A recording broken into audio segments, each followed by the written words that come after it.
Mafia গ্যাংস্টারদের দখলে stadium, প্রতি মুহূর্তে মৃত্যু ভয়, সহিংসতা এতটাই চরমে হোম ম্যাচগুলো খেলতে হয়েছে নিরপেক্ষ ভেন্যুতে গিয়ে।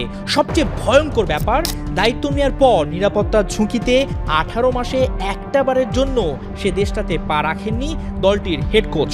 তবুও ভিডিও কল প্রযুক্তি ব্যবহার করে ফুটবলারদের নিয়ে গেছেন বিশ্বকাপে, তাও 52 বছর পর। বলছি ইতিহাস গড়া হাইতির কথা।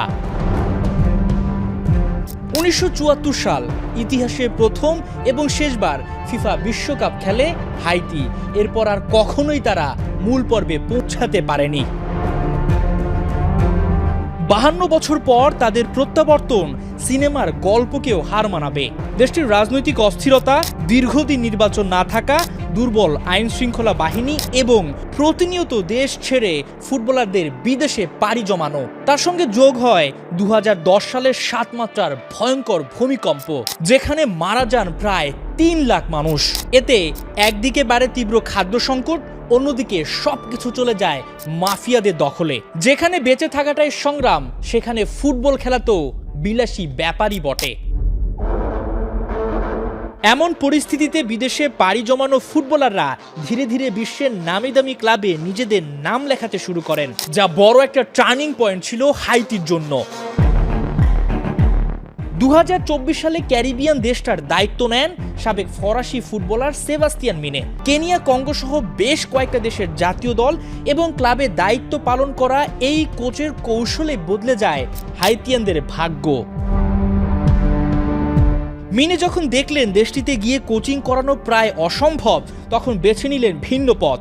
ভিডিও কলে ফুটবলারদের পর্যবেক্ষণ শুরু করেন এই ফরাসি। সেই সঙ্গে বিকল্প পথ ভাবা শুরু করেন তিনি, যেখানে সবচেয়ে কার্যকরী ব্যাপার ছিল বিদেশে বেড়ে ওঠা হাইতিয়ান বংশোদ্ভূত ফুটবলারদের খুঁজে খুঁজে বের করা। ভিগনার বেলগার্ড ইংলিশ প্রিমিয়ার লিগে খেলা এই ফুটবলার খেলেছেন ফ্রান্স অনূর্ধ্ব 21 জাতীয় দলেও। মিনে তাকে বুঝিয়ে আনেন হাইতি দলে। এরকম হ্যানিস ডেলক্রয়, জোসু ক্যাসিমির, উইলসন ইসিডর, ড্যানলি জ্যাকদের মতো নানা প্রান্ত থেকে প্রবাসীদের হাইতি ন্যাশনাল টিমে যুক্ত করেন কোচ। তাতেই বদলে যেতে শুরু করে দেশটির ফুটবল মানচিত্র। বাছাই পর্বে কোস্টারিকা ও হন্ডুরাসের মতো শক্তিশালী দলকে পেছনে ফেলে কনকাকাফ অঞ্চল থেকে গ্রুপ সেরা হয়ে সরাসরি বিশ্বকাপে জায়গা করে নেয় হাইতি। ক্যারিবিয়ান দেশটা প্রমাণ করে ভূমিকম্পে ধ্বংস হওয়া কিংবা রাজনৈতিক সহিংসতা কোনো ঘটনাই না। যদি কিনা থাকে দেশের প্রতি ভালোবাসা আর নেওয়া যায় বিচক্ষণ কৌশল, তাহলে অন্ধকার কিংবা ধ্বংসস্তূপ থেকে উঠে দাঁড়ানো যায়।